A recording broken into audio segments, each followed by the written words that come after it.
Ahora, la crítica previa, es decir, la realización de un estado del arte acerca de la investigación que ustedes van a realizar, no solo es útil en el sentido de identificar los temas y los abordajes que ha tenido un texto literario o objeto cultural determinado. De allí la pregunta que encabeza esta diapositiva.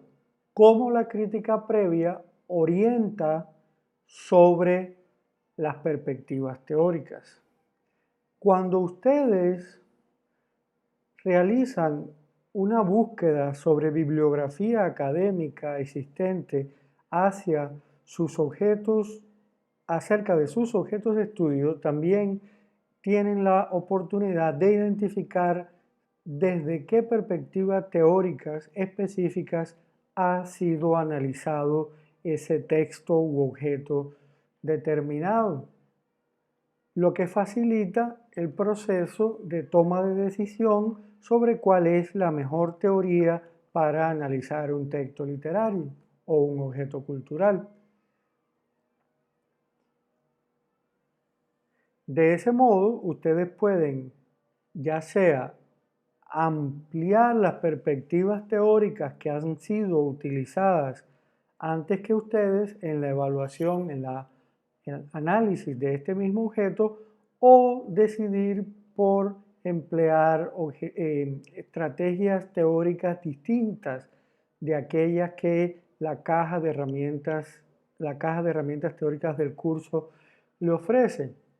Fíjense en esta ilustración que es el fragmento de una búsqueda en Google Académico, cómo en relación con la novela Herejes, que es la que estoy analizando como uno de los ejemplos, el ejemplo principal de este taller en relación con las prácticas de lectura crítica, repito, pueden ver cómo la novela Herejes de Leonardo Padura ha sido, oh sorpresa, analizada desde las propuestas de Walter Benjamin en este ensayo publicado por Iriarte en el año 2018.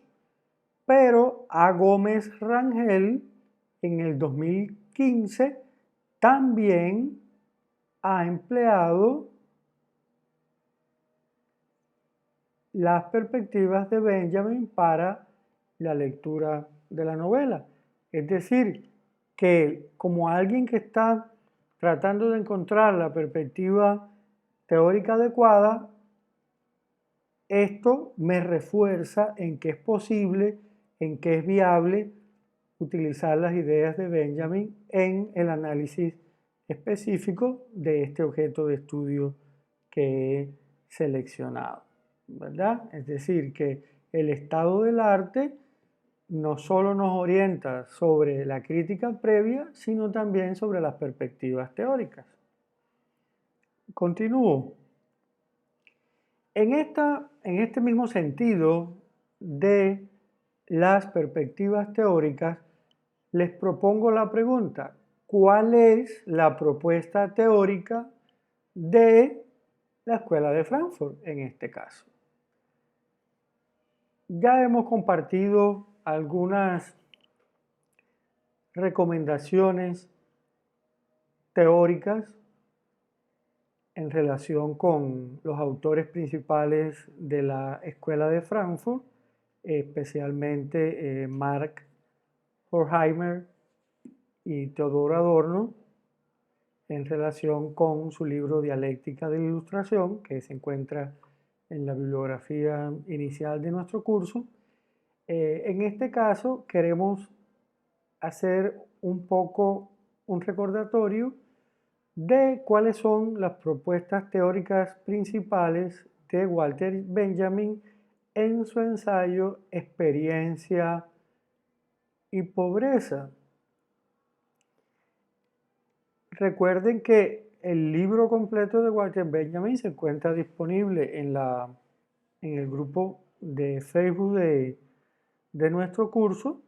Allí también se encuentra disponible un video que contiene una lectura explicativa comentada del ensayo de Benjamin, y pueden conseguir muchos otros recursos sobre la Escuela de Frankfurt y específicamente sobre la ensayística de Walter Benjamin, incluyendo, por ejemplo, la presentación que hizo nuestro compañero Juan Mateo acerca de este ensayo. Ahora, ¿qué necesitan hacer ustedes para entrar a analizar en profundidad el texto teórico que han analizado? Bueno, su lectura, que sea anotada y resumida, debe proponerse identificar cuáles son los principales conceptos del texto. Esos conceptos que ustedes identifiquen tendrán un sentido operativo, un sentido comprensivo en relación con el análisis que van a hacer de los textos literarios. En ese sentido, ustedes necesitan ser muy conscientes a la hora de leer o releer su texto teórico. Tienen que ser muy conscientes de en qué texto u objeto lo van a aplicar. Es decir, es una lectura que ya está enfocada al análisis particular que ustedes quieren realizar de ese texto, no es una lectura general. Acá en la parte derecha de la diapositiva les he colocado cuatro reflexiones de algunos de los conceptos más importantes que se plantean en el ensayo de Benjamin y que creo que pueden ser importantes en el análisis hipotético que estoy planteando realizar sobre la novela Herejes de Leonardo Padura. El primer concepto es el concepto de experiencia, y fíjense que Benjamin comienza de alguna manera deconstruyendo lo que era la experiencia hasta ese momento. Es decir, era una narración autorizada de personas adultas en relación con los jóvenes. Era el relato que los adultos, por el prestigio social y el respeto que tenían, realizaban a los jóvenes de lo que habían vivido. Pero Benjamin identifica que ya esos adultos no tienen derecho a contar esa experiencia, o su experiencia se ha debilitado como resultado de la guerra, la Primera Guerra Mundial, de la inflación económica que ha sido resultado de la guerra, del hambre que ha sido resultado de esa crisis y de las condiciones políticas que se dan allí.